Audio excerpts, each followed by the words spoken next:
भारंगी नदीजवळ मोकळ्या जागेत लागली आग। नागरिकांच्या सतर्कतेमुळे आग वेळीच आटोक्यात।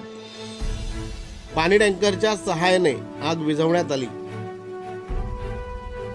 आग लागण्याचे कारण मात्र समजू शकले नाही। शहापूर शहरात रात्रीच्या सुमारास भारंगी नदी शेजारी असणाऱ्या वसाहतीजवळ मोकळ्या जागेत आग लागल्याची घटना घडली।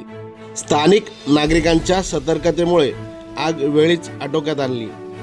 पाणी टँकरच्या सहाय्याने नागरिकांनी आग विझवली। आग लागल्याचे कारण मात्र समजू शकले नाही।